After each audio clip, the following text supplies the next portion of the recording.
Halo, saya Shaneng Kaila. Selamat datang di Kroco TV, hanya memberitakan kebenaran.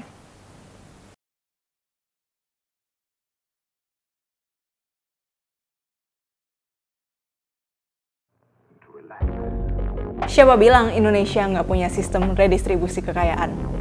Indonesia udah lama banget menganut sistem redistribusi kekayaan. Cuma redistribusinya bukan dari masyarakat berpenghasilan lebih tinggi ke masyarakat berpenghasilan lebih rendah. Tapi muter-muter aja di kalangan atas. Kita udah sering dengar istilahnya, politik balas budi. Kamu juga udah tahu soal ini. Ini udah jadi rahasia umum, udah normal. Justru normalisasi itu yang bahaya. Sekaligus bikin kita sebagai warga biasa nggak merasa berdaya. Dan kita juga udah tahu semua itu kejadian lewat mana. Ya, lewat mana lagi selain pemilu. Pemilu yang saat ini dilangsungkan adalah permainan curang sejak awal. Game yang didesain buat menangin kelas penguasa karena mereka yang bayar pemilunya. Meski warga berbondong-bondong mencoblos setiap 5 tahun sekali, pengaruh warga sebagai pemilik suara atas kebijakan publik hampir nol. Udah berapa kali pemilu, tapi oligark nggak kesenggol sedikit pun. Malah tambangnya makin banyak. Kelas penguasa punya semuanya. Mereka menguasai akses komunikasi, mulai dari stasiun TV, perusahaan telekomunikasi, dan semua jenis komunikasi massa.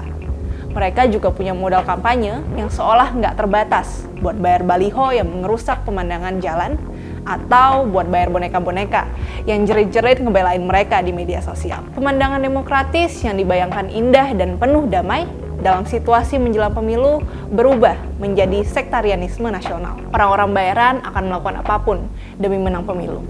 Memecah belah orang dengan sentimen agama, diskriminasi terang-terangan, sampai memainkan narasi pura-pura jadi korban atau berangkat dari keluarga sederhana, dan seterusnya. Bayangin, jumlah energi, kecerdasan, dan mental warga yang disedot habis-habisan di masa kampanye ini. Orang-orang mungkin masih ingat, waktu Soeharto, sang diktator, tumbang. Semua orang merayakan reformasi. Demokrasi ideal dirasa sudah terwujud dengan pilih presiden tiap 5 tahun sekali. Tapi kenyataannya, kediktatoran belum hilang. Karena kekuasaannya dimonopoli oleh kelas penguasa, kelasnya nggak ikut roboh waktu Soeharto turun. Kelas ini melebur masuk ke dalam sistem elektoral, menggelontorkan uang kampanye sebagai investasi. Di luar propaganda tentang betapa demokratisnya negara kita, kepentingan kelas penguasa masih ada di situ. Mewujud dalam bagi-bagi kepemilikan lahan, tambang, perusahaan A dan B, dapat jabatan sebagai balas budi, dan saya yakin kita semua tahu ini. Nah, itu dia persoalannya.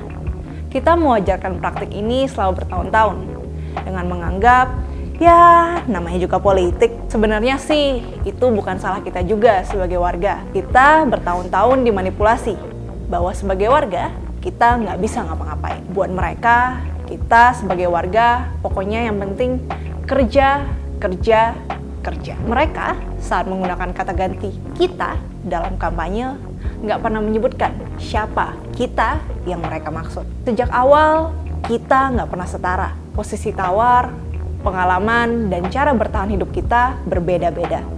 Tetapi politisi menyederhanakannya dengan menganggap dia sebagai orang yang disokong partai dan biaya kampanye sama dengan kita, warga biasa. Partai boleh banyak, pilihan capres bisa lebih dari 2, tapi yang menang tetap sama, kelas penguasa. Siapapun yang menjabat, kebijakan-kebijakan yang berpihak pada kelas penguasa akan gampang lolos. Kalau Indonesia benar-benar hidup dalam demokrasi, warga tentu akan dapat apa yang mereka butuhkan.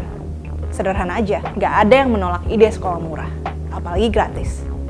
Nggak ada yang menolak ide bahwa mereka bisa punya rumah. Nggak ada juga yang menolak harga sembako murah. Jumlah suara warga yang jelas-jelas lebih banyak daripada segelintir orang yang terlibat pemilu, tetap nggak akan dapat semua itu lewat pemilu. Yang paling diuntungkan, ya jelas mereka, yang harus dibalas budinya karena berhasil memenangkan pemilu. Siapapun yang menang. Pemilu memang kelihatan menarik. Buat banyak orang, ia adalah pencapaian yang mesti dirayakan. Mengingat betapa banyak martir yang mati demi bisa menyelenggarakan pemilu. Saya menghormati pilihan orang-orang yang percaya prinsip itu. Saya cuma berandai-andai. Gimana kalau warga secara bersama-sama nggak serta-merta larut ke dalam sistem pemilu? Gimana kalau kita skeptis dulu, mengkritisi yang salah dari model pemilu, dan nggak terjebak dalam narasi bahwa memilih di antara beberapa kandidat jauh lebih baik ketimbang tidak memilih sama sekali. Gimana kalau kita bisa lepas dari logika keliru, lesser evil, dan memilih wacana yang sehat untuk keluar dari kebusukan sistem pemilu. Kelas penguasa, para oligark, memang terlalu kuat mengakar dalam sistem demokrasi hari ini. Sementara kita, kelas pekerja, energinya habis untuk memikirkan gimana bisa hidup hari ini dan besok. Mentalnya digerus perusahaan, dikuras sampai depresi. Tapi saya yakin, generasi kita punya lebih banyak pilihan. Memusatkan energi dengan mendukung gerakan-gerakan progresif untuk membangun dual power atau kelompok-kelompok kecil yang saling kenal dan saling jaga satu sama lain sebagai penantang politik arus utama.